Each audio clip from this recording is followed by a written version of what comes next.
The following is a presentation of the ForceCenter podcast feed.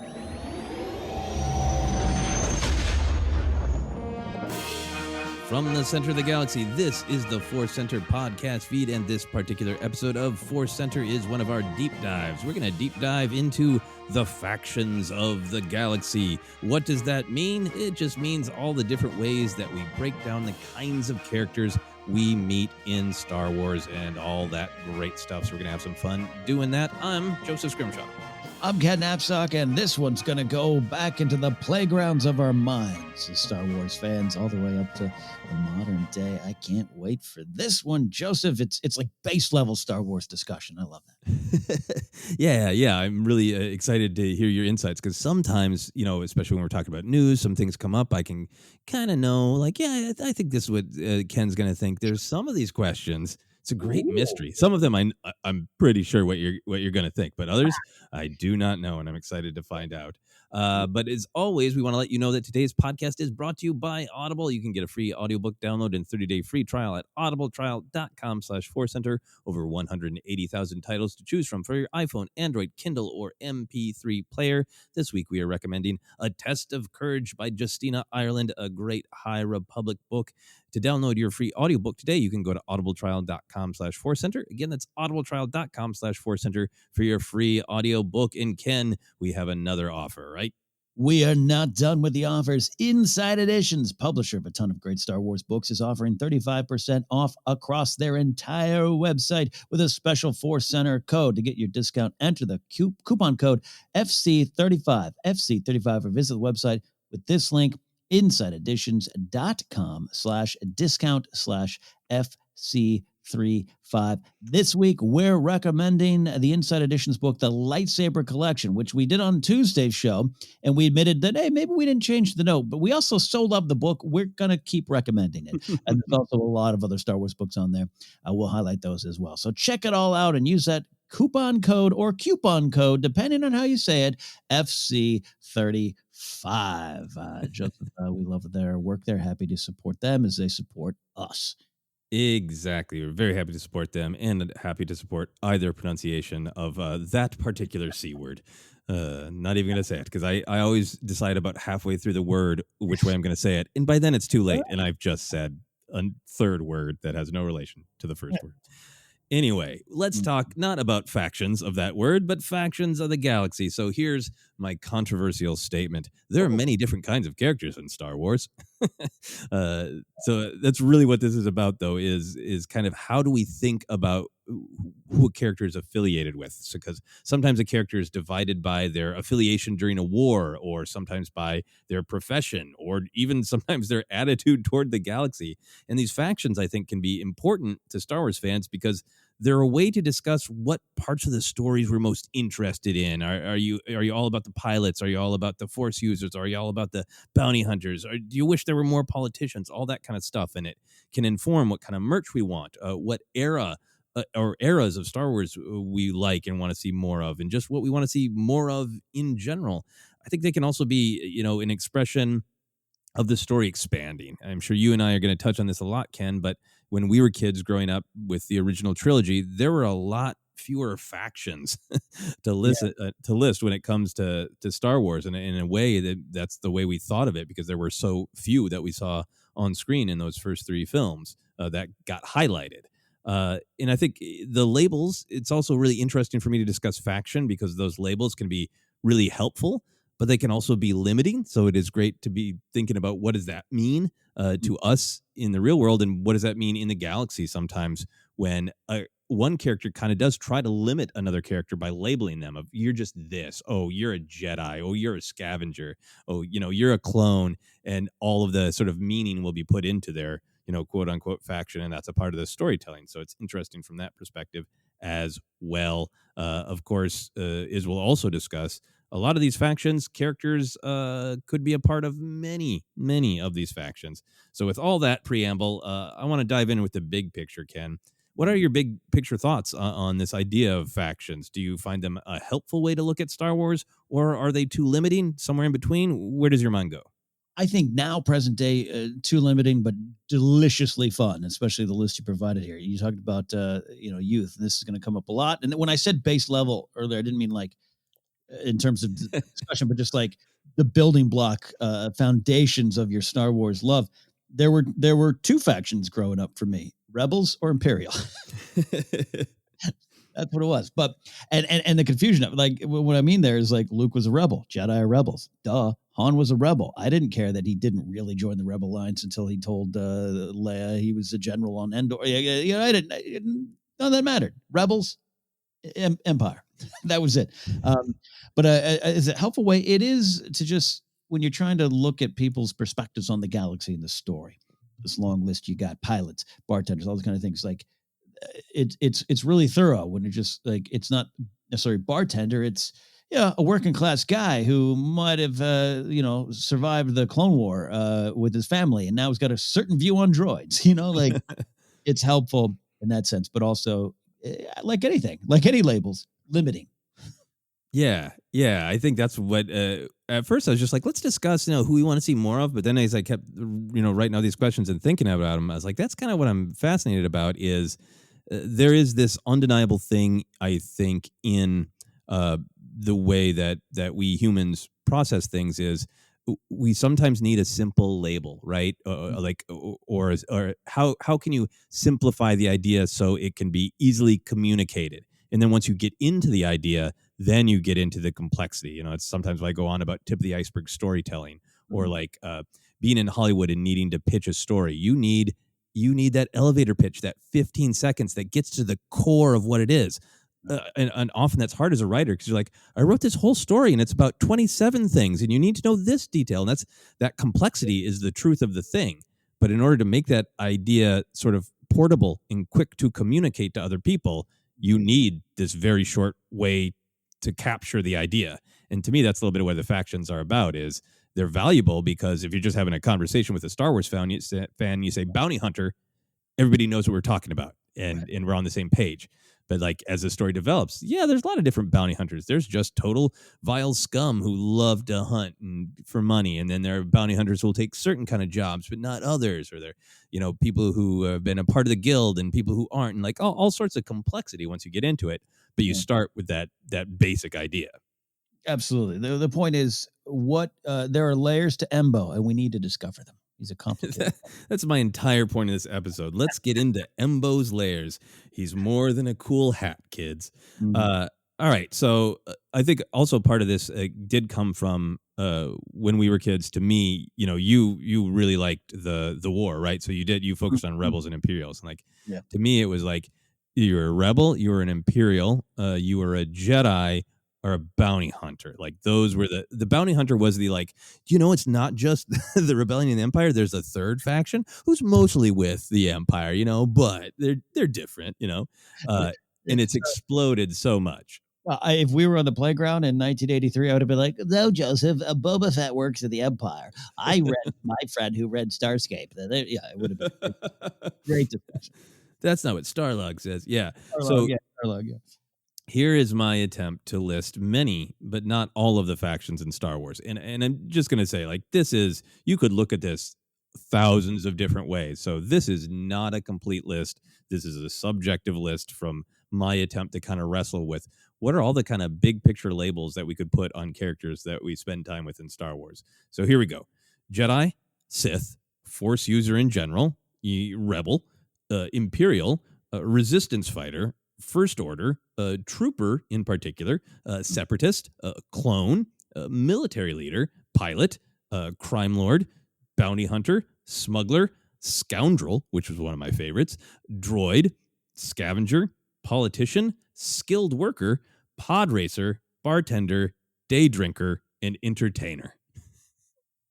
Sounds like a Star Wars dating app is what it is. Yeah. Swipe left on Scoundrels, all right? Swipe left on Scoundrels. Go for the Day Drinkers. I just had to add Day Drinkers. I didn't want to disrespect Big Al and the various people we see hanging out in the cantina and still up for debate. Who all is that in Jabba's palace? Because when I was a kid, like they're all bounty hunters, right? And then when I watch as an adult, like those people don't seem busy.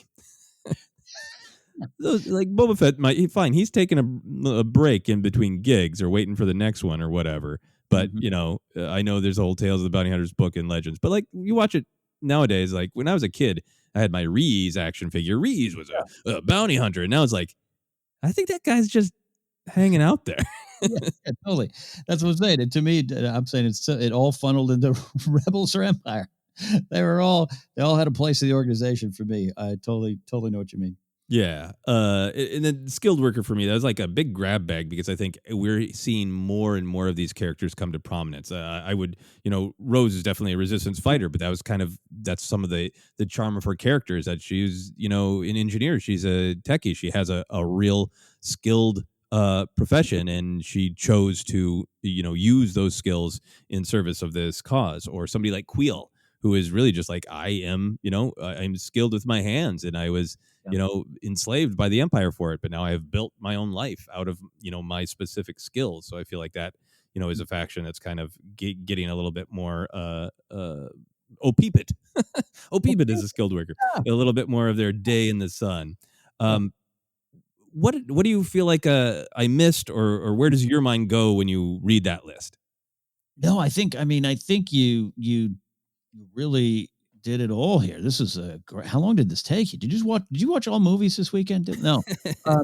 No, this is you even got entertainers. Day drinkers. I guess you could put night drinkers, night bartenders. Come on. No, this is great. This is a great list. Love it. Cool. Yeah, the thing that I realized that I should have added is spy, because we're going to see that more with Andor, and that's a particular new kind of focus. And again, yeah, he's rebel. You can call him separatist at one point. You can call him lots of things. I also realized I kind of left out. I'm trying to think of the right way to say it. Corporatists, like Newt Gunray, right? Yes. Yeah. Look. Maybe I was thinking it's like scientist, doctor. There's some mad scientists. There's some good doctors. Yes, we do. And I would put some of the Sith droid that's working on Anakin. It's a droid, but also a little bit of a mad scientist, maybe. When I sent this list over to you, were there any that you were like, "Ooh, I hadn't thought about that," or "I want to see"? Do you have any emotional reaction to anything in specific? Day drinker, I just smiled and went, yep, that's been me the last 2020 into now. No, all good. And just it made me laugh. I keep going back to, growing up thinking that, they're basically two. And again, I know there's bounty hunters and Jedi, but I'm talking 7 years old. You couldn't convince me that those 5 bounty hunters, they're on the Imperial Star Destroyer because they were down there in the break room waiting. I don't need new stories to tell me otherwise.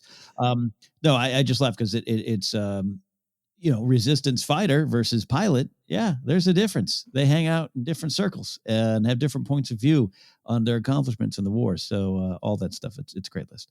Awesome. Well, let's get into this. We've talked about our childhood a little bit, and what faction did you gravitate to as a kid, and how and when did it start to change which factions you gravitate toward?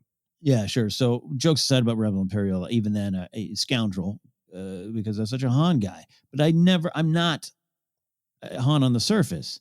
I'm not. And so it turns out I'm a grumpy old Han at the beginning who probably is more good-hearted than I want to be. It's weird to say out loud, people. You resent your own heart of gold. God bless it. But yeah, I there was something, because it was something I couldn't be. Luke's inspiring, and Leia was inspiring as well, and I loved Leia, I loved Luke, but I liked Lando too, and Lando and Han, man, they kind of have that vibe, and it was always like I wish I could be. I was the quiet kid in the back to class. I am not a class clown. I'm the one who studied the humor of the class clown and said I can do that better. That's me, and so I looked at them and considered that, considered Han from the beginning part of the Rebel Alliance. The moment he picks up Luke, he's fighting the war. All the plot details come to me later on in life. Not too much later, but later on. So yeah, I'll go scoundrel. Yeah. Cool. Trying to be cool. Yeah, that makes a ton of sense. And the reason that I gravitate towards scoundrel is it's fascinating to me the way these ideas can get kind of built up. Like Han is this character, we know him, but then when we meet Lando in Empire Strikes Back, there's just lots of actual lines of sort of grouping Han and Lando together under this specific umbrella of like, well, at that point, Han had been a smuggler, that's another kind of label. And he's a member of the rebellion. But he's also a scoundrel. And here's Lando, who's like, oh, well, he's the Baron Administrator. He's a successful businessman. But what connects them is they're scoundrels, which is like, it's so great to know that, there are people going around inside the Star Wars galaxy going, yeah, maybe you're a rebel fighter. Maybe you're a pilot. Maybe you're a smuggler. Maybe you're a bounty hunter. But there's a specific class of you that are bound together by being scoundrels, which suggests this sort of like, you are really charming, you are really lovable, but you are kind of out for yourself ultimately. Yeah. That scoundrel shrug. I love it.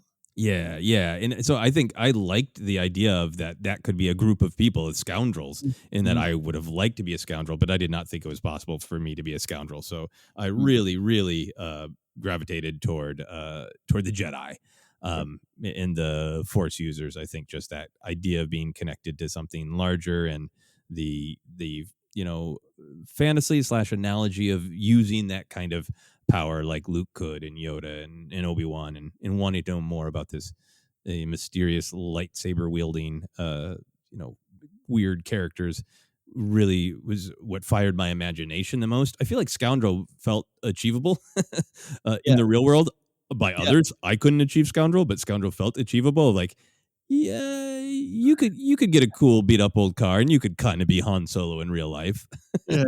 Like, try as I might, I could not lift anything with my mind and quite be Luke Skywalker. So I think that's the way I processed it as a kid. And then I think as I got a little older and was really interested in like who's cool, who's mysterious and weird, I really started to think bounty hunters were cool, and like we got the war between the Empire and the Rebellion, but I really want to see more is a bunch of Jedi, and I want to see a bunch of bounty hunters.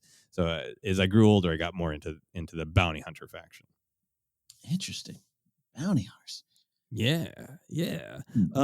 So as we get older and our opinions about these characters or kind of character classes change, for you, has there been like a specific moment, a character, or a story that has made you more interested in a kind of character that you weren't interested in before? Yeah. And I don't necessarily feel this is a class you missed because it's just a name that pops up. But Marauders, the Cloud Riders, right? I in a way you could tie them into resistance fighters, scoundrel. It's a weird combination of all of them, right?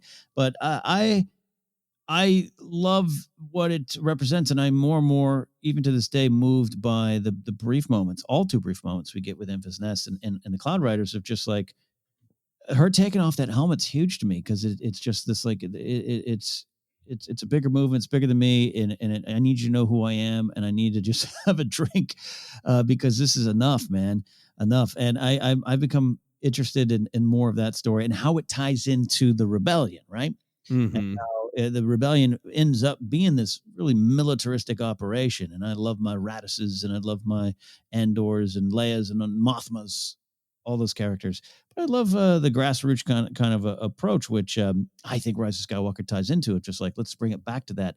You all must rise up. And so there's something I like about that. And as a kid, almost in the same regard, just seeing that scoundrel Han in front of the bunker, taking laser blasts, Leia's shot and R2 shot, and just making this final stand. I was drawn in by that as well, which made me started to realize that what Han was about, or what he could be about, or should be about, if that makes sense.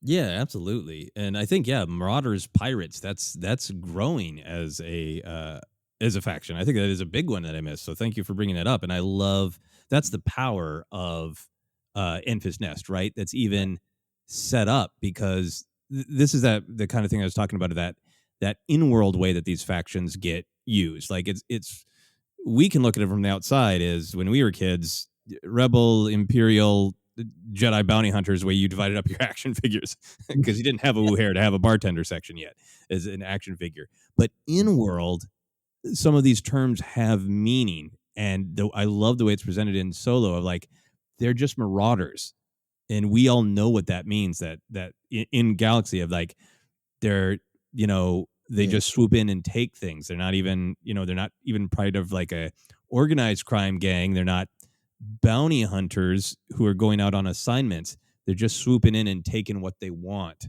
allegedly. And the fact that everybody has that view that's based on that faction is what gives it weight. When Enfys Nest is like, no, I'm kind of undefinable. I'm a rebel. But you don't really but you don't see that yet, but I'm not marauding. I'm not taking things like the characters we're being introduced to in High Republic because I want more. I'm taking things for a purpose, and I'm not a part of an organized, group yet. Yeah, I don't have a rank. I don't report to Crix Madine, which timeline-wise, I know she couldn't yet. Anyway, but I think that's a great example of where leaning into these factions in the story can give them power because a character can reveal, I'm not who you think I am based on my label. Yeah. Bigger purpose, more the story, unveiling the back when again, going as a 7-year-old going, oh, Han is more about the money. Leia was right. And that blows out for me. Yeah. I think for myself, a couple examples of this is, I think, watching the Clone Wars animated series was a great way for me to get more interested in the troopers, because that was about really giving a face to the clones. They all had the same face, but they were not all the same. I loved the stormtroopers aesthetically.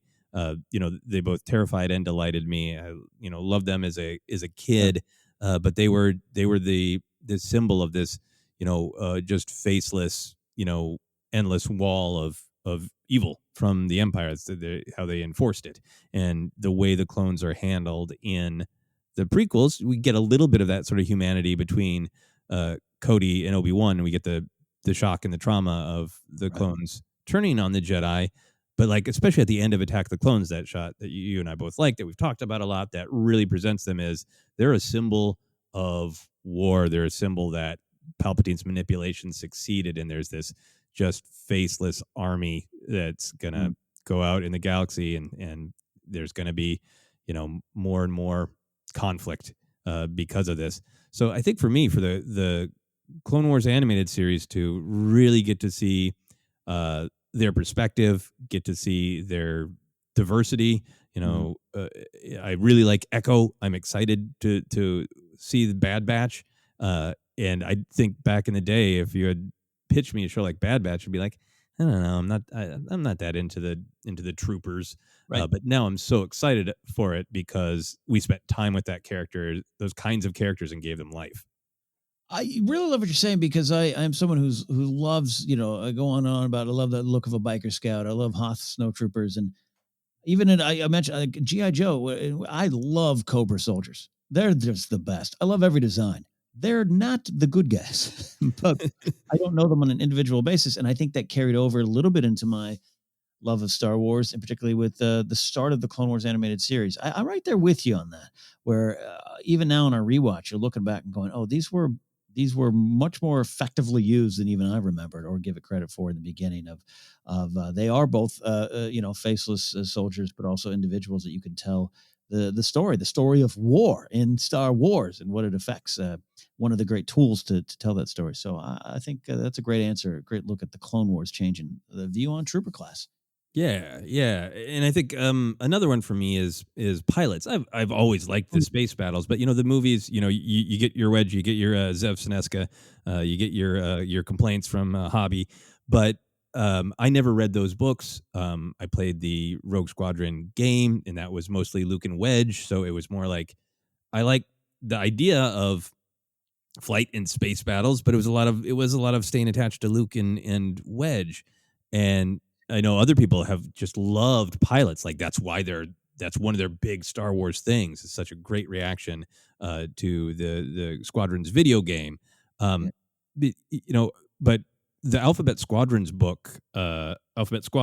books really made me more excited for pilots, because I think it was able, again, to just, for me, like give them diversity of the kinds of characters, And even though we sometimes talk about the books being, a little bit longer and having, a lot of characters, a lot of things we're tracking. But I really think fondly about the individual characters and how different they are, and those descriptions of what it is like to be in the cockpit and what flight means to different characters based on their different cultures. Like while Lark by himself, like made me into like I'm a pilot guy. Now I'm excited. That the next big movie is Rogue Squadron because I've seen the potential now. So Alex Damon just texted me. He just felt it. He just was like, they're talking pilots. I didn't grow up with I wasn't allowed to see Top Gun. I had open mouth kissing. I couldn't see it. It was banned from my house, Joseph. But so I just didn't take to that need for speed. I'm also a very cautious kid. I rode my bike slowly. So I think that just kind of lent itself. I didn't pay attention. And Luke I didn't see Luke as a pilot, even though he was, and his father was a great pilot, and Luke was a great pilot. I saw him as a Jedi, obviously, and I like Wedge Infinite. But yeah, Alphabet Squadron, or even just hanging around someone like Alex Damon, who loves bigs and fighter pilots and is so excited about squadrons. It just kind of makes you appreciate them and what they can do and tell the stories. Death defying. They're risking their life every time they get up there. I know one F-18 pilot recently retired from the Marines. I know one in my life, and he's a special breed. He is Top Gun. And so, but exploring even that confidence, going into arrogance over who they are as their own faction is interesting to me as well, and how they're still fighting for good or they're fighting for bad. Yeah, okay. I'm with you too. More pilots in my life, I guess. More pilots, yeah. So that for me, a couple of examples of specific storytelling that then makes what was just an idea of like, they're pilots in Star Wars into something that's a little bit more exciting. Yeah. For you, do you have favorite examples of a character who is really many of these things? Like, as we're saying again and again, these labels can be limiting. Wu Hare might be many things, but we just saw him as a bartender. But then there are other characters like Luke Skywalker. He's a Jedi. He's a rebel. He's a pilot. He's a military leader. He's lots of different things, and we know that. What are other characters who fit into lots of different ideas of who they are? I think going back to the youth, the first one that really kind of I saw in that way, because you're right. Luke's got a lot of check marks there, but I'll say this: Leia. I grew up viewing, like a lot of people, you read that opening crawl of episode 4, you're like, oh, she's the leader of the Rebel Alliance. Now there's some truth to that, but also there's many more people with her in the command center, so to speak. But to see her as a leader who had a blaster in her hand, who was running around, who was on the ground, fighting him, and also to eventually see her as she kind of started as a politician. Even in my youth, it was she was a multi-hyphenate that just like you can go anywhere in this story, and you're all in on the fight, and that one went home, sunk in a little earlier than any other character, because it was palpable. She was also a princess, Royalty could be another faction. Oh yeah, I guess royalty. Yeah, right. But yeah, you know what I mean. Like growing up with that word, and growing up in an era where in the height of or part of that princess culture, that it's the damsel up in the tower needing to put her hair down, right? And Leia was not that, for all some little flaws here and there in the writing of the character or whatever from George. It's of its time, but it's also not, and it's also who Carrie Fisher is and what she brought in the role. I saw all of that kind of explode out for me. Princess with the blaster, politician on the ground, leader in the front. Like I really took that home early on. Yeah, no, I think that's really well said, that we do get to see her wearing many hats as she really pursues her mission to free the galaxy.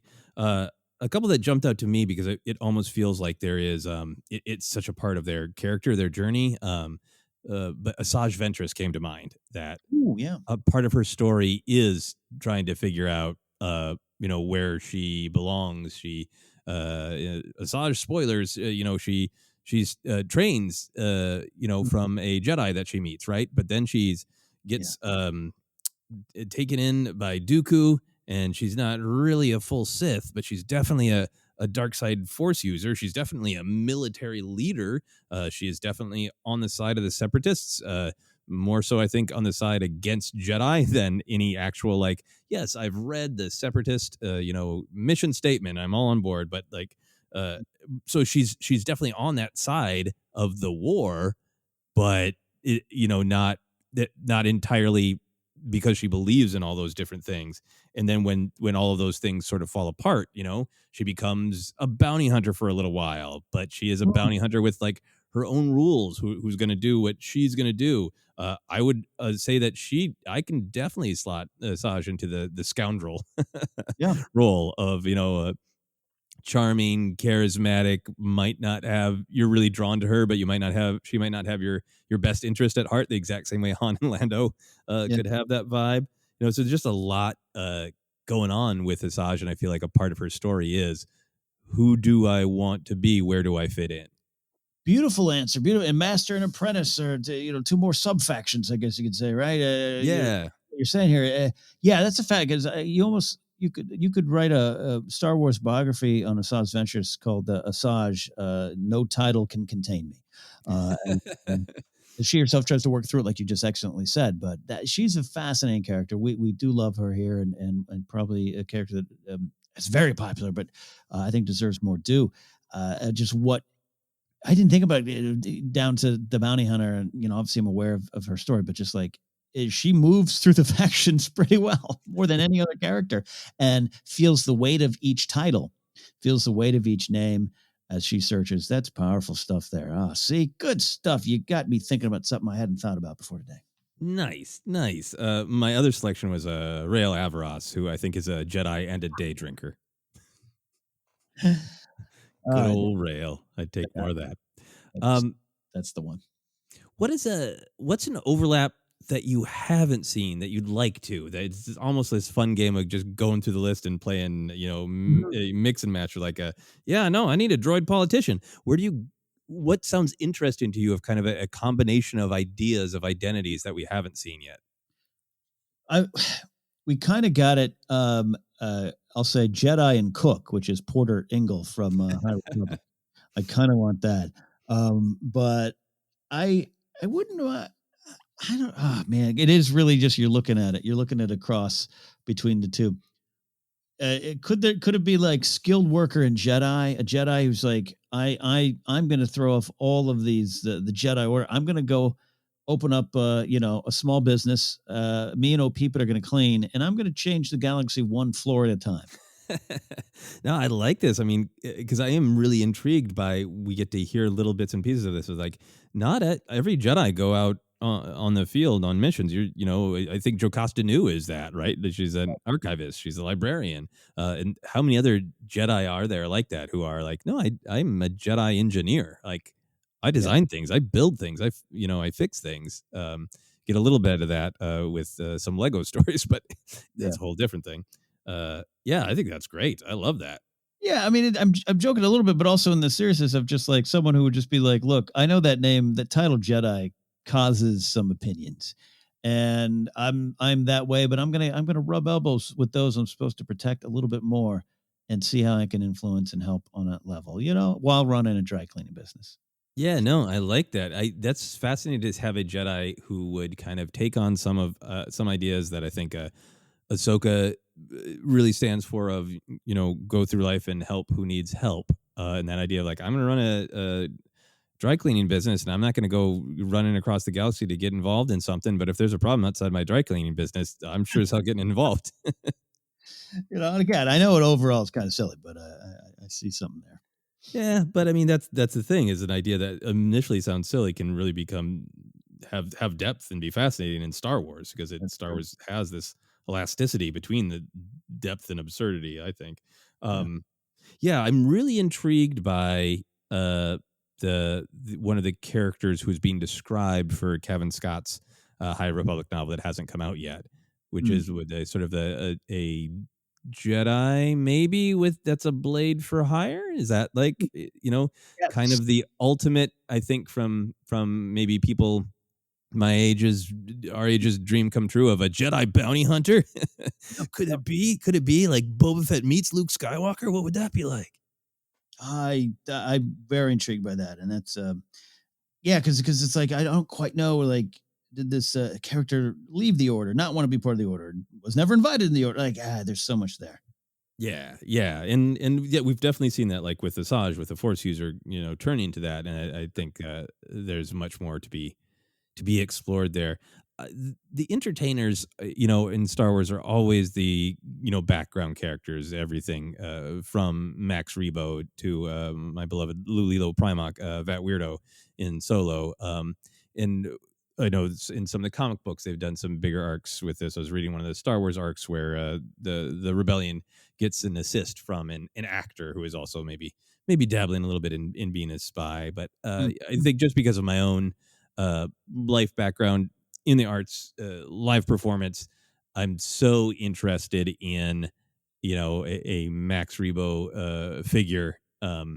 What if they're what is their the other part of their life, an entertainer slash spy, or an entertainer slash bounty hunter, or or a Jedi who just believes, like, no, a part of the light side is entertaining people, spreading joy.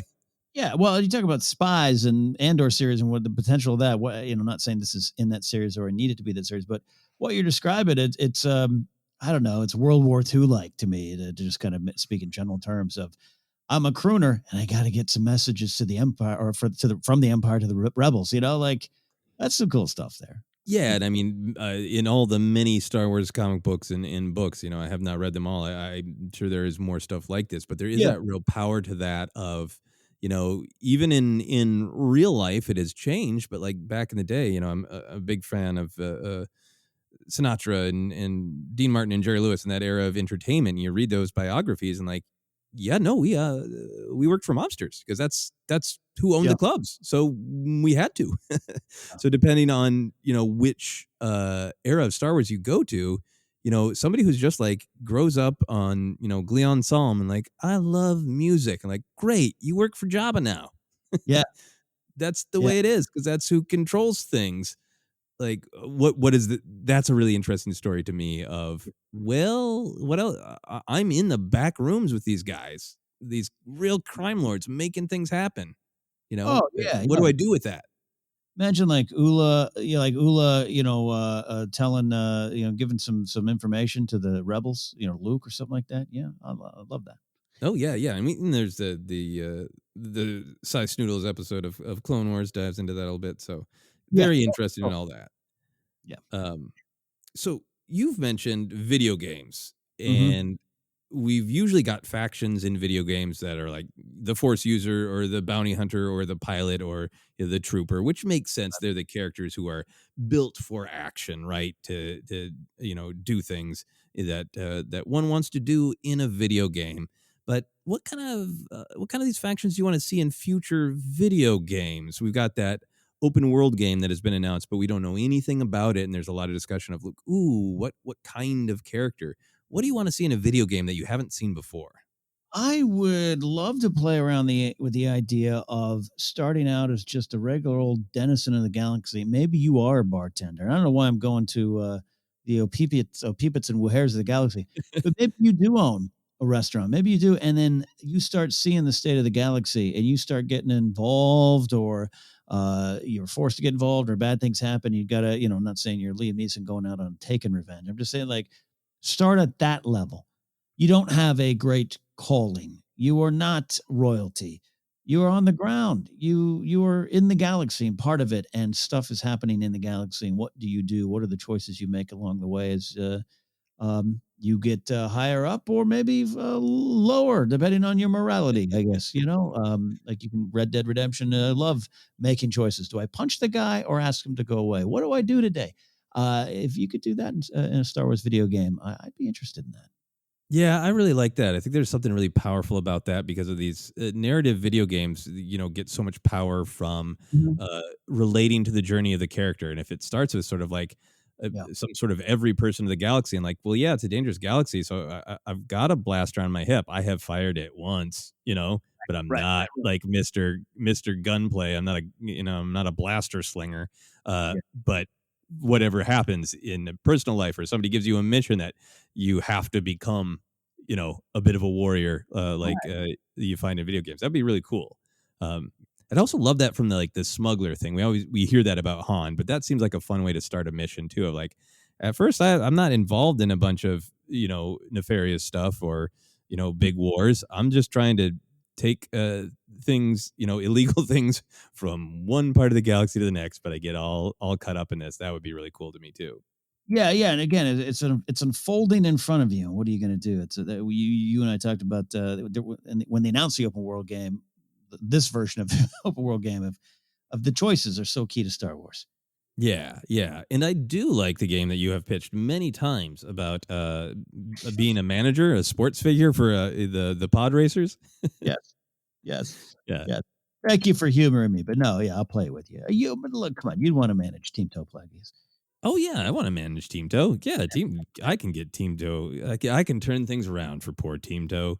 Yeah, I'd be interested in any of those kind of management games are fun to me too, and that would be an interesting idea to have a way to approach politics in Star Wars of having a sort of resource management game from a political perspective would be cool too. I mean, are you saying you want a video game where you run for office, you get campaign, you got to help the galaxy? I mean, because now I want that too. Yeah, no, I mean, if you just set it in a random era and it's just like, you're the chancellor and there's a problem here. Do you send Jedi? Do you do this? But you could resolve that problem, but then you'll lose favor with this faction of the government. Okay. I like I don't know why that sounds fun to play right now, but for some reason it does.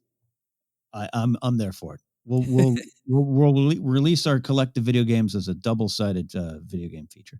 That's right. Flip the disc. Just like the old DVDs. So those are some kind of a big picture look at some of the factions. We're going to take a quick break, and then we're going to dive into the individual factions. Not all of them, because you heard the list. It would be an 87-hour-long podcast. We're going to dive into the sections and talk a little bit more about who are our favorites and what we hope to see in future Star Wars storytelling. We will be right back.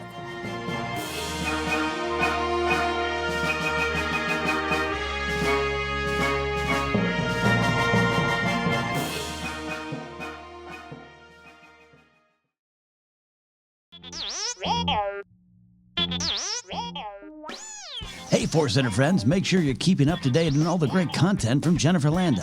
Whether it's YouTube, Instagram, or TikTok, you whippersnappers, ForceCenter's own Jennifer Landa continues to bring you fun, informative, and insightful laughs and moments. Also, Jennifer brings her experience and perspective as a Star Wars-loving mother to her DIY projects, blogs, and more, so be sure to head on over to JennyLanda.com, that's JENILANDA.com, for articles like how to make your own Darth Maul sneakers or 10 unique Star Wars baby gift ideas. Follow Jen on Twitter and Instagram at Jennifer Landa, and on TikTok as Jennifer Landa 1138.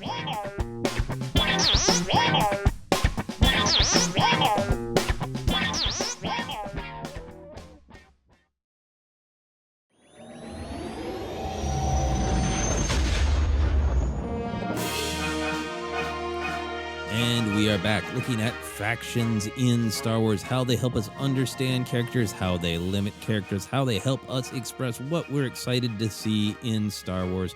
We're going to dive in. Kind of had that long list, but I also tried to kind of group that list into larger labels. So we're going to start here.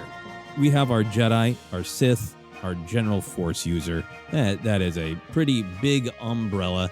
Do you have favorite examples of those characters, and what more do you want to see from that kind of major faction of Star Wars? Yeah, I was going to say, let me give you some examples. I love the work Palpatine was doing. Really good, solid work up and down. Great Sith. I love this. I love Luke Skywalker. I love the story. I love the complete version. I love that we get to see the beginning, the end, and now we get a little bit more in the middle, including great heroic moments or the fair questions of, you didn't ask Din at all about what he's fighting for? Nothing? Okay. These are all wonderful things and part of the story of the Jedi. He's the last Jedi. He's the one many of us grew up with. He's the one that many of us got introduced to. He's one that a lot of people look to. You got Anakin. I'll tell you what, Ahsoka's spectacular. We'll talk about Ahsoka all day, and I'd love to, but I just love we have that complete story of Luke, and it's just a great example of a Jedi through different parts of his life, of their lives, you know? Yeah, absolutely. And we were talking on the News and Cues show about that new book about the Skywalker family, and it'll be great to see all of those points of Luke's life, as well as all the other Skywalker characters tied together. This is a weird question to ask of like, Ken, of, of all the Force users, do you have a favorite? Like, yeah, a lot of our characters are these Force users are favorites. I'm so excited that we're going to get more storytelling with Kenobi, because I think Obi-Wan is not a perfect Jedi. I think he made a lot of mistakes, but I think he's a fascinating character who believed that the Jedi were generally on the right path and was really trying his best to just follow the path of the Jedi. Ran into some troubles, and we're going to get to see how he deals with them. I think Rey, my mind just goes to Rey because of her different kind of journey, but by the end of it, having that yellow blade and being this hope for the future, and knowing that she can really help shape how the future of this idea evolves. Those are the characters that popped in my mind because of the things I'm thinking about. I love everything you said about Luke, including how much story there is left to tell about Luke Skywalker. Oh, yeah. For what I want to see more of in this faction, we'll see how Star Wars evolves. I would love at some point a big movie trilogy about the Jedi Sith Wars. I think sometimes when people are like, who are more interested in other parts of Star Wars, totally understandable. We're like, yeah, we've seen Jedi and Sith. Do we need that? And for me, seeing the Sith as prevalent as the Jedi, and seeing them in this different light of not a hidden force, but everybody knows that there's a bunch of people marauding around the galaxy. There's the murderous red ones who will just come and take your planet, and then there's ones with the blue and green and sometimes purple, sometimes yellow, sometimes white blades, who show up and they try to help us, but our planet gets destroyed too. Like, there's so much storytelling to me of like specifically the war, and knowing that they're fighting for the fate of the galaxy, and who are those individual Force users, and how do they what is their individual philosophy, and what are Sith like when they're not the secret rule of two, but a bunch of them interacting. All that stuff's really interesting to me. Yeah, because going back to even some stuff we were talking about earlier about the people on the ground, the denizens of the galaxy, like when the choices are very clear, where it's not convoluted, where Palpatine's a secret Sith and he's speaking some half truths or saying things that seem to make logical sense. When it's like boom, and you get to choose, and how that affects the everyone in the galaxy. Right. I think it would be that storytelling where like general people in the galaxy, like, well, some people with lightsabers are coming here. Would you rather the red or the other ones? Yeah. I think they'd probably say, not the reds. Right. Not the red blades. So I'm very interested in that. Did you have any other thoughts on like other kinds of Force user stories we want to tell? I mean, we're getting High Republic right now, so we're getting a lot of that. Yeah.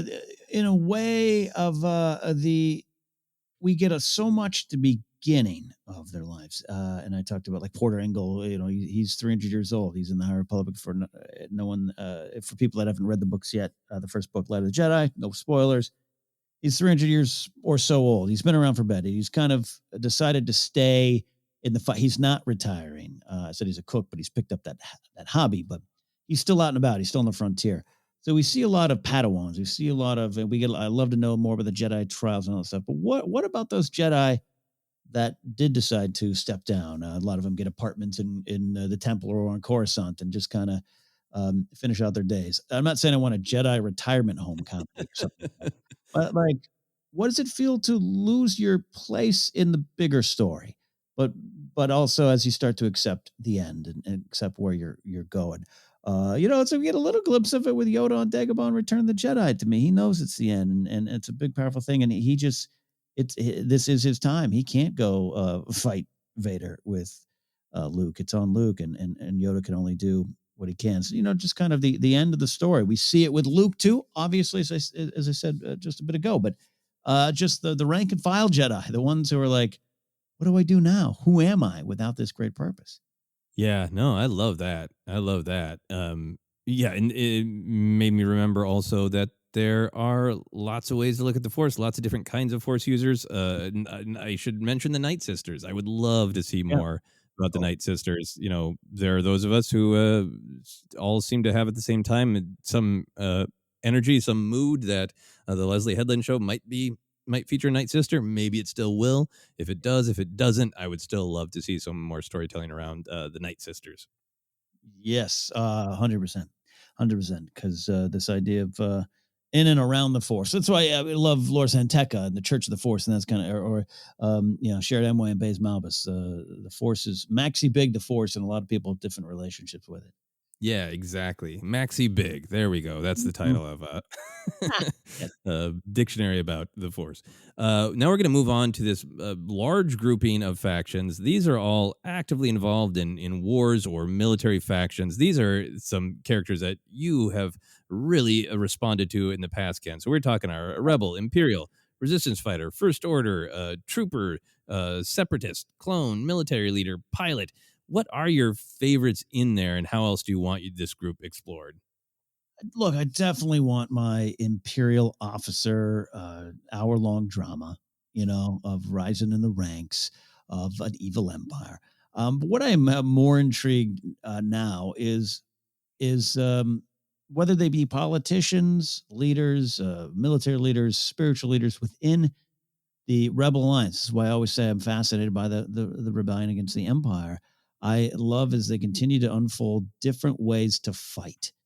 And General, Draven, let's just go ahead and kill Galen Erso. Mon Mothma, who did it as a senator, but knew that could no longer be the case, and she had to give that up and come out of hiding, so to speak, and say, this is where we are, that great speech in Star Wars Rebels.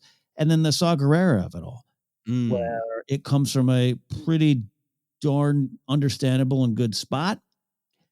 And you could argue a lot of what he's doing is necessary, and you could argue that a lot of what he's doing is just burning down the house. And I think of Leia, Princess Valderon, and the ending of one of the characters there. I won't spoil it on the off chance some of you haven't read it.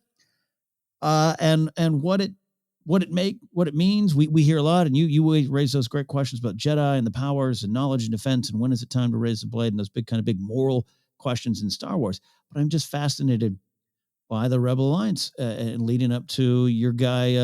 By that, I mean the guy you just loathe, Norge Bell, just saying, what? There's no Death Star. Come on. And our guy Radis, we both love, and a lot of people love, of putting that flipper down, saying it's time to fight. Like all those things. Fascinated by that. And that's a great class for me in terms of the wars, militaries, and how do they go forward. And I hope some of it's going to be explored in Andor. We'll see, but some other time maybe. Yeah. I love what you're saying, because I think a lot of these, there's definitely leaders in this group, but a lot of these people are characters who are just, they're down on the ground, and the choice of when to act, and is this violence that I have to do justified by the larger cause, is not a philosophical question to be debated in the Jedi Council. They can't go off and hide on a secret planet that's powerful with the Force, right? They're down there, and they have to decide right now. There's that great passage in the novelization of Rise of Skywalker where Leia is sort of thinking that maybe that's what makes her and Rey a little bit different, is their lives have always been dominated by crisis and just being right there on the ground and having to decide, inaction is not a choice. So it's just, actions. What action are you going to take? I love that perspective of storytelling that you're talking about. That'd be great. I think from this group of the war and the military, I'm really excited about what's coming down the line, because I think a lot of these kind of different perspectives could be explored. I don't know if this is the case, but with something like, Rangers of the New Republic, that's really going to include, I think, pilots and troopers in this very specific era where, the leaders are trying to demilitarize, but they still need a little something. If all of that great storytelling moves towards formation of the First Order, I'm fascinated by that, of different leaders with different perspectives, military leaders vying for control. Bad Batch is going to be yet another great look at clones and on-the-ground troopers, and does Bad Batch slide into being bounty hunters, or what kind of label are they going to put on then. And then, Andor is great. Of course, yes, we get to see him as a spy, but he is a rebel trooper. He's a fighter. He was also a separatist, right? We know from the novels. And I think that might be, to me, one of the, in these big wars, one of the least represented factions. That, to me, there are separatists who had legitimate concerns about the Republic, maybe wanted to walk away.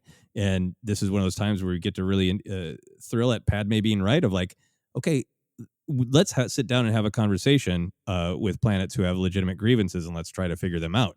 But then you get the Sith, you get Dooku, Insidious, using people like Andor and his parents to start this war. And so you can kind of look at the separatists, and you see the actual military actions of them as shown to us in the Clone Wars, of the horrible, vicious things that Newt Gunray or General Grievous does.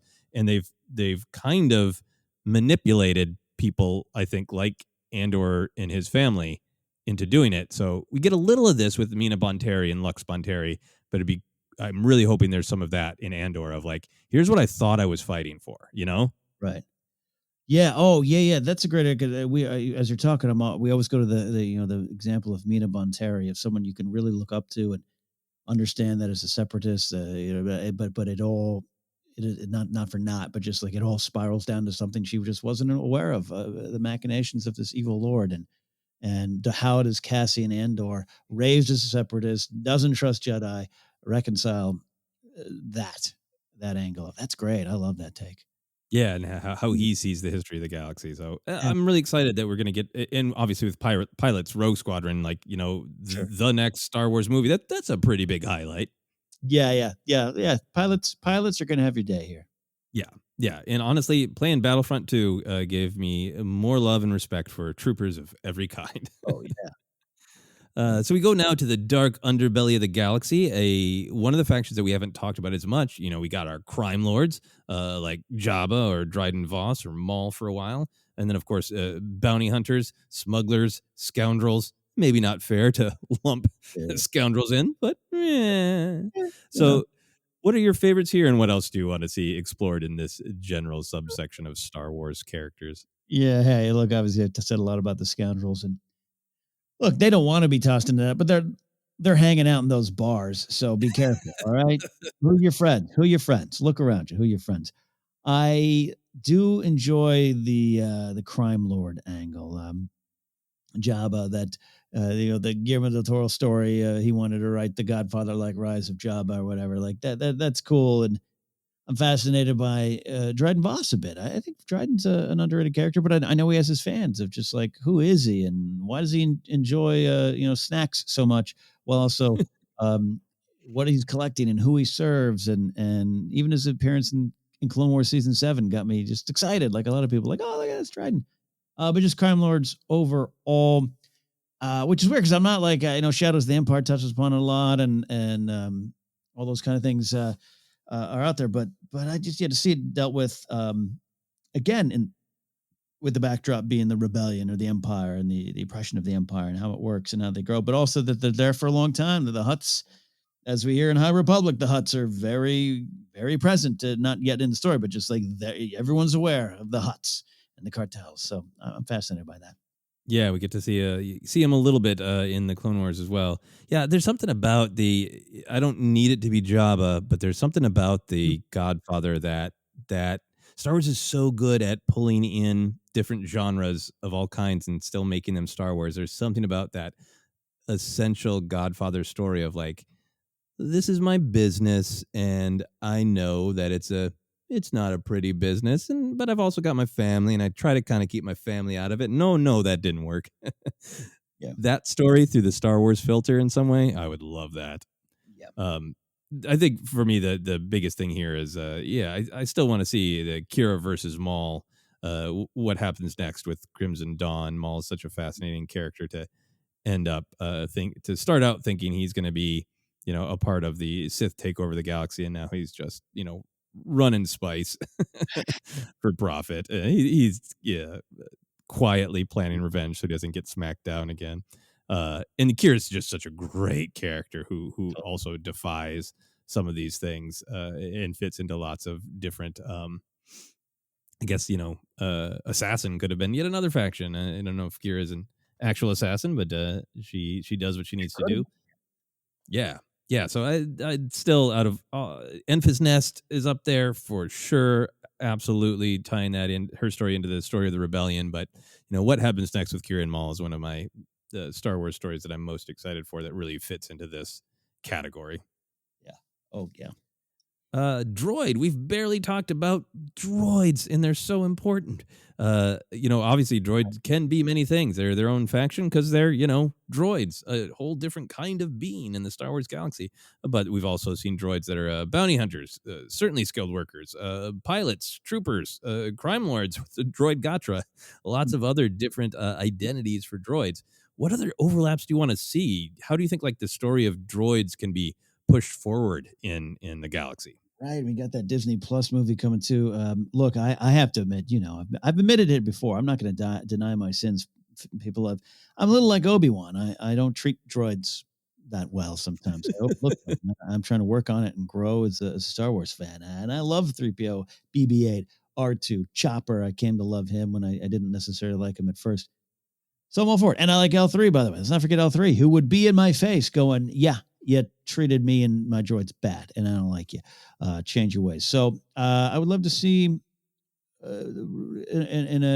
love to see them have a sense of, I guess, agency, responsibility, decision-making abilities on the good side, more than the Separatists. A lot of droids in command over there. But you know what I mean? Like the Resistance and the Rebellion, can a droid become a general? And they got personality, no doubt about that. So I'd love to see maybe that kind of happen. Yeah, and I guess we do also have 3PO as a leader of a spy ring, the way that gets enhanced in the Poe Dameron comic and other places, that he's got his network of droid spies. It's such a great twist and story for 3PO. Yeah, I think I'm with you. I love what they did with L3. Definitely some discussions to be had there about how her story was resolved. We've had those discussions other times, and we'll have them again other places, but acknowledging that there is that discussion to be had there.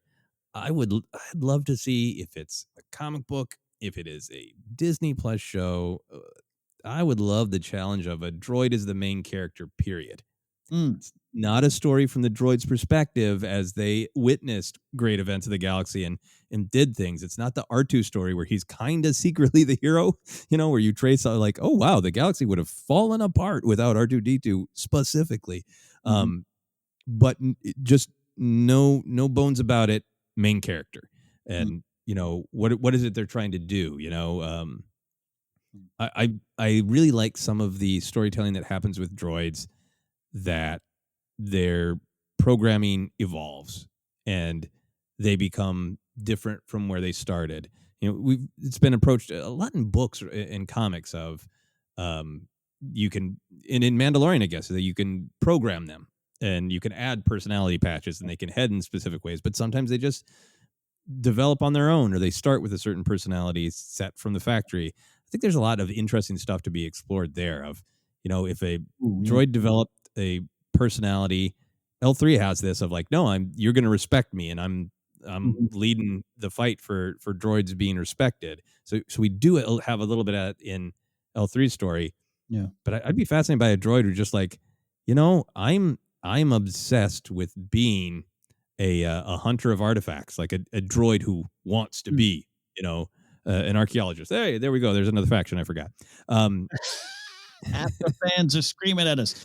Yes. Sorry, took an hour into it to acknowledge Afra and maybe Lor Santeca. Yeah. And Afra's also a scoundrel too. Let's not forget. Oh, absolutely. She is a charmer that you got to watch out for. But yeah, I think just like a droid who truly wants something because they feel compelled by it. They feel drawn to something, Yeah, I think same vein. A little bit of the military in the rebellion, a military leader or resistance or whatever. Just like hey, I got some metal skin in this game, and I want some out. I'm here for it. I'm here for more. But what you're saying, I love a droid, like a protocol droid that's like, very knowledgeable about history of the galaxy, and is like, no one seems to be paying attention to me. I'm going to go collect relics and make everyone pay attention to me. Yeah. Or, I don't know if this would be like a whole show, but, I'd love to see, a droid politician who's like, what? I ran for office on this planet. I'm the best representative in the Senate. Yeah, that's interesting. I could dig that. I could dig Yeah. that. A lot to be explored. I mean, I think that there is such a wonderful grand tradition of droids as odd, quirky sidekicks, best friends, hidden asset that doesn't get valued as much as they should. But I'd love to just see that get turned on its head a little bit. Yeah, good call. Scavenger. So this is one that really popped to me in The Force Awakens. This is one of the reasons that honestly for years I've been going like, oh, we should talk about this idea of factions and labels. In Force Awakens, Rey really gets labeled as a scavenger, as though that is a title for a kind of person across the galaxy. It's not like they're reaching for like how to describe what you've been. It's like people know what that is, right? And it gets said to her, multiple times in a sort of we want to put you in your place because it's an unimportant thing to be is a scavenger. What is interesting to you about this idea of a scavenger as a label, as a faction? Who belongs in it? What are all your thoughts? Well, it's so, and some scavengers might be like, yeah, no, that's what I'm a scavenger. And I'm damn good at, it, and I do it to survive. And they're going to try to own the narrative on that title. But I definitely, as it's presented, so glad you brought it up because it is so prevalent in Force Awakens, right? It is so, and then it comes, back in Rise of Skywalker about Rey's past, all stuff. But yeah, it's because it's finger in the face, like scavenger. Yeah. And I take it as it's just a little bit of classism, a little bit, maybe a lot of it, classism of just you're someone that has to scrape by to survive because the state of the galaxy and New Republic ain't perfect, and First Order's trying to change that with lies and everything. Like, and that's what you are. You're out there in the desert. You're a rat cleaning, gathering metal just for food. You scavenger scum. And it's like, no, that ain't fair and that ain't right. And take a look, good picture. And for Rey to come from that, and a lot of people just not even come from it that they're all Jedi at heart, but just to survive in the galaxy and examine what it is. And we look at Jawas or they're scavengers, right? Right. And very much looked down upon.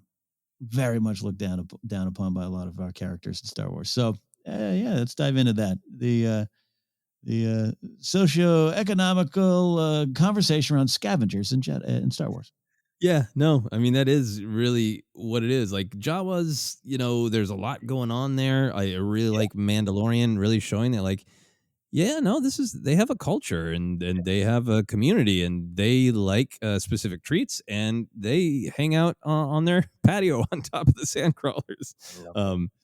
But they're scavengers. And you get the sense that maybe that's, that's their way of being and they are happy with it. But then, yeah, on the Rey side of it, for me, it is, I know not everybody wants to look at Star Wars that way, but it is entirely commentary about the socio-political situation of the galaxy of people, Rey ends up on this planet with nothing. And she kind of stays there because she hopes her parents might come back. But, in the stories we have, she gets limited opportunity to even attempt to get off. And this is what she has to do to survive. And to me, it's like, yeah, no, it's sad that there are people in the galaxy that have to, live like Rey's living, fighting for every little thing. And people judge her for it. Like she made this less than life choice, right? Instead of, hey, maybe somebody should have got out there to Jakku and busted up Unkar Plot's, operation, which was, clearly generating a difficult way to live. Look, yeah, even Han. I love my man Han. I love my boy Han. But Jakku, that junkyard, site of a major battle, and everyone's like, yeah, whatever. Yeah, even Luke. There's so much judgment. Yeah, no, that is nowhere. You're right. and like, come on, Luke, look where you live. Yeah. No. There's a Sith observatory there, Luke. yeah, the Sith observatory. Yeah, Come on. Lord Santek is hanging his hat there. It's not nowhere. Yeah, I love that. And it's also just, for me, it's excited me of like, oh yeah, there's so much still to be discovered about the galaxy of Star Wars and so many great stories to be told when there's something like scavengers can suddenly go from just like, we saw the Jawas scavenge, so I guess that, but then it's like a real, label and all the storytelling possibilities there. And I love that it comes back that Palpatine's like, I take it all back. You're a scavenger. Yeah. Right at the end and trying to bring her down. And it doesn't work. We got our final big grab bag of factions, maybe a wide variety. We got politician, skilled worker, pod racer, bartender, day drinker, entertainer, all sorts of stuff in there. Slicer. I should have put Slicer in there too. Where does your mind go with this collection? Who are your favorites, and what more do you want to see? I mean, this is a big grab bag to go from politician to day drinker. Yeah, daydream believer and a homecoming queen. It's all here in this list. I mean, I love for the pod racers. Give me that video game one day. The bartender one, Dexter. I'm obsessed with Dexter, man. Jetster's got a story to tell. He's got 50 stories to tell, and he'll tell you 49 of them. All you have to do is ask. Sometimes you don't even have to ask. He'll probably tell you. I bet he's that guy too. There's all that there. So I'd love to see more of that. The politician stuff. I think we spent a lot of time with politicians in Star Wars, in Clone Wars and stuff like that. But exploring more of that is interesting to me too, which is why I'm really interested. I hope that part of the High Republic story continues to grow. Of Chancellor So and just what they're trying to do. I'm fascinated by that part of that story more, in addition to the stuff with the Jedi and the Nile and everything there. So, but give me a bartender book.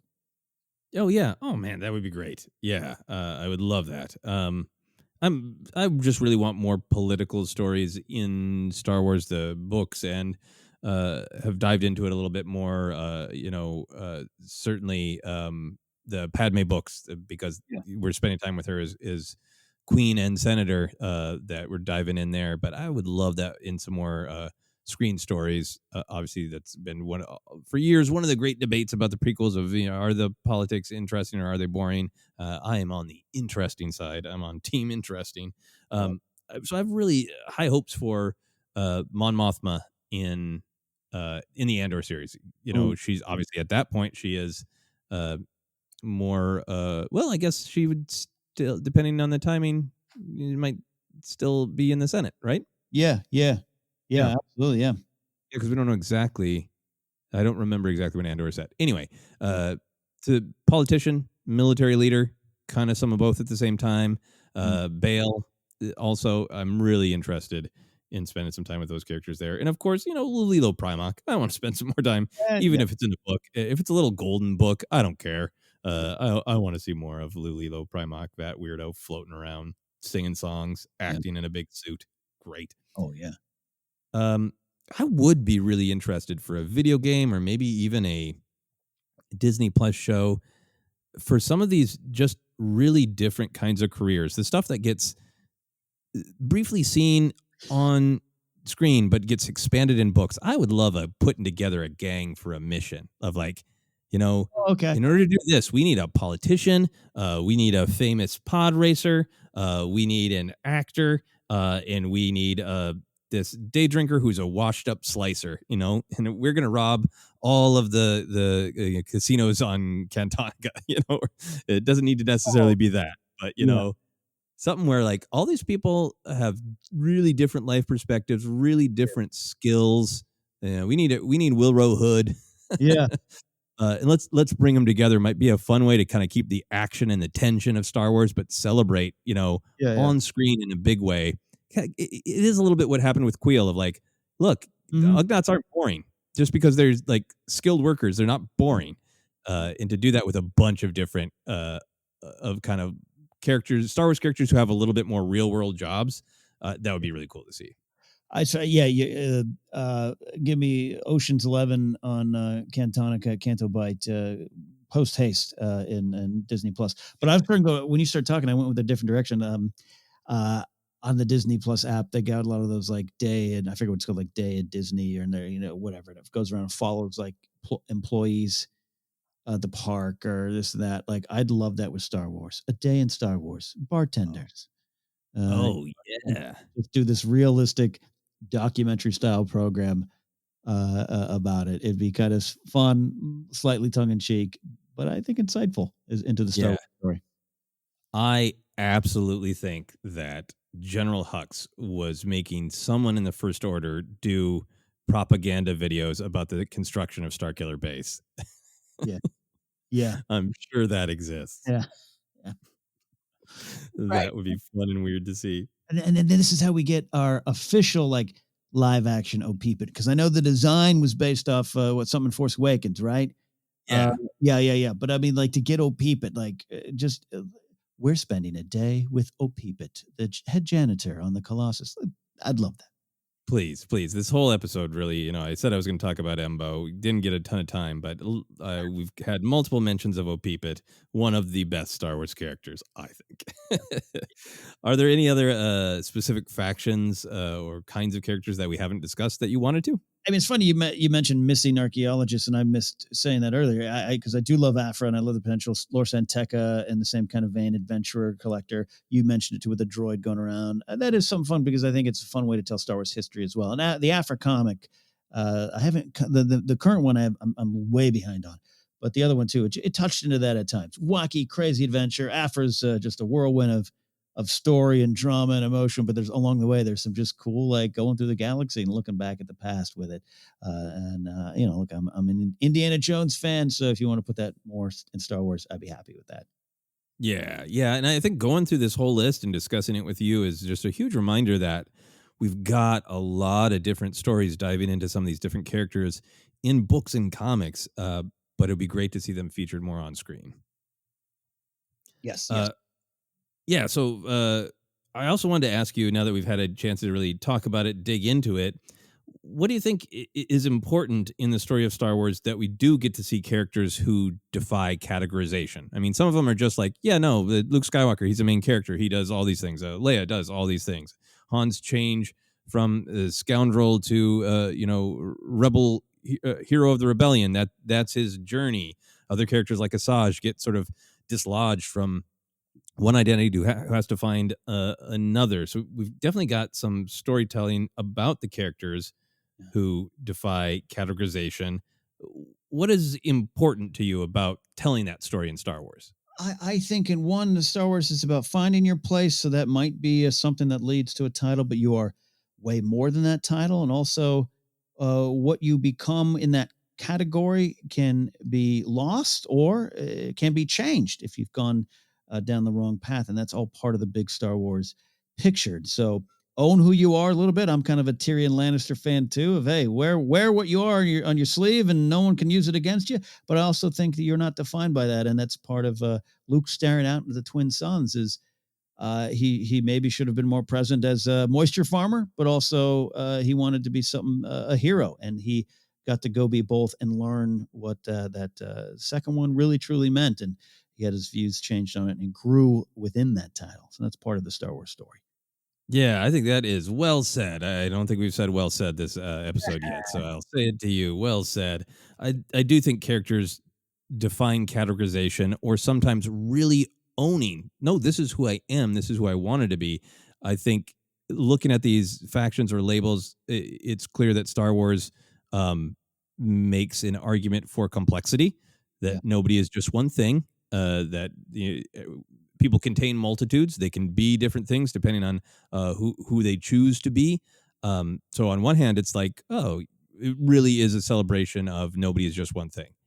But then there is also this emphasis in Star Wars of choice. You're talking about Luke looking out at the twin suns and not wanting to be a moisture farmer, like his aunt and uncle, and wanting to be something else. There's so much in Star Wars that is about choice. And I think like with Jedi characters across the era, Jedi's not just a label. Other people might shout, oh, it's a Jedi, and they have their bias or assumptions based on what they think a Jedi is, and Jedi encounter that a lot. But for a Jedi to choose to be a Jedi, that's a label that they choose. That's an identity they choose.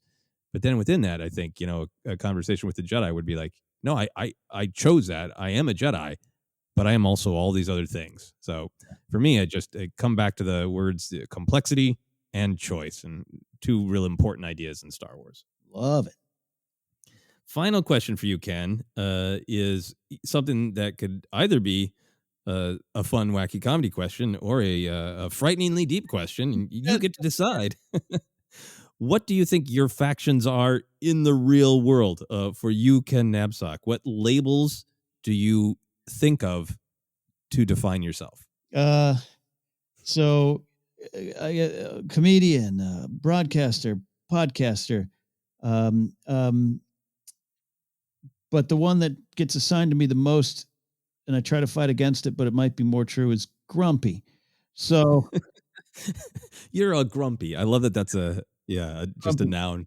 Yeah, yeah, I am a grump. So yeah, that's that. And it's all true, but it is simple to start a story. This is where I laugh. It could get deeper. Is I some of them, some boxes I'm put into. I don't necessarily want to. I'm proud to be a part of, but don't want to be a part of because it can lead other people to have some thoughts about even me, and I can have them about other people, and that's kind of the thing we all have to fight against and fight against with even within ourselves in life. Labels, stereotypes. It's easy to just slap those on anybody and hold them to. So like even when I say, I remember when I started doing sketch comedy, it was like, oh, I might want to do stand up, and I was like, oh, people just were like, oh, stand ups, no. And then I get over to, stand up and I was like, oh, I came from sketch comedy. Ugh, little crazy make them up sketch comics. Like even on that level, labels can have negative connotations, be used against you or be who you are. And you got to discover who you are underneath all those labels. Yeah, that is great. You are speaking my life experience with Yes. that. Oh, improv. Oh yeah, cool. Like long form or short form. Oh my God. Like Oh, you're so right. There's so many times I got talked down to because I was like, well, I just, short form. Oh, so you don't really do it. you don't do real improv. You just do jokes. Yeah, I mean that's been a fascinating thing. Strangely, that I've seen many humans connected by their ability to subdivide, Yes. Yes. even within. Yeah, this is just such a fascinating question to me because, like I was saying at the top, my personal belief is kind of, you know, you can look at a term like personal branding and it can be like, ugh, Yeah. gross because it feels like personal branding suggests you're trying to sort of manufacture like a way to see yourself. But I think the truth of humanity is just like we do need like one simple idea, like to hold on to, right? Mhm. And to communicate quickly at the beginning of a relationship to people, who am I? You know, Right. and you see somebody, tweet something funny on Twitter, and you're like, hey, that was actually joyful or fun or insightful. Do I want to follow them? Who are they? What do they do? What kind of worlds are they a part of? It's not always a bad thing. But then I think from the kind of the perspectives of our souls, where we can contain multitudes, it can feel limiting. And I've wrestled with that, my entire career of trying to, as I did different things, like uh, just even for bios, like what do I want to put in there? How do I want to boil it down to just communicate at that just base level at the beginning of a relationship? Um, with somebody I'm going to work with, or with somebody who's maybe going to support anything I do. Like, who am I? And that's just such a hard decision. And I mostly go with writer and comedian because I was trying to come up with like the biggest umbrellas that everything I care about can be contained under. Because I got to that point of like, well, I'm an actor, but I also do voice work. I did children's actor. I also did some Shakespeare. Well, I'm a director. I actually also do some graphic design. I used to play the drums. Like, just like that's too much information. That's not what people need or want. So like, Mhm. writer, comedian, podcaster, artsy guy. You know, uh, and it's funny even with that no matter what you do, I think a part of reality is people will reflect back their way of trying to understand who you are. I remember I was talking to an in-law on, obviously a relative of my wife. He's a great guy, always been super kind to me. Was last time I was able to visit Minnesota, was asking me, what I was doing in Hollywood. And I was kind of breaking down about like, oh, well, I'm, pitching these things and then, doing this and talking to this person. And he's like, you know what you are? You're a hunter and gatherer. It's like that. That was the way that he could process it and be like, oh, you don't have one job. It's like, Yeah. you kind of have jobs, but you're kind of always out there trying to get other jobs. you're a hunter-gatherer. Like, I would never put that as my own Twitter bio, but I could see how it made sense to him from his perspective of looking at me. I love that. Yeah, that's great. Yeah. Yep. So I'm going to change my LinkedIn Yeah. profile one of these days to hunter and gatherer. See what I get out of that. Any final thoughts on this big topic of factions and character types in the Star Wars galaxy? Always so fun to dive into something you think's just on the surface of things, and there's so much behind it, but also so much fun in discussing it. And I love taking the Star Wars discussion back to those playgrounds of my youth. This used to be my playground. Run around picking a faction to tell your own Star Wars story. Great stuff. That is a great way to end it with some songs on the playground. So, Ken, do you want to let people know where they can find us? Absolutely do. We're on Twitter at ForceCenter Pod. We are on Instagram and YouTube as well. Facebook page is ForceCenter Podcast. Podcasts available on a lot of spots, including Anchor, iHeartRadio, Apple Podcasts, Google Podcasts, and Amazon Music. Merch available at tpublic.com/user/ForceCenter. Patreon.com/ForceCenter is where you can support us directly. You can also follow me at KedNapzok, or go to my website, KedNapzok.com, for information on all the things I'm doing. Also over at the Good People Association at the GPA.fun. Joseph. Yeah, you can follow me Twitter and Instagram for all sorts of comedy adventures, and also my website, josephscrimshot.com, has links to comedy albums, plays, all sorts of things I've done in my life and career. And there's ticket link to an online show I'm doing soon on Valentine's Day with my friends, the great music comedy duo, The Double Click, so you can check that out there. For now, for myself, for Ken, and most importantly, for Oh Peep It, this has been ForceCenter.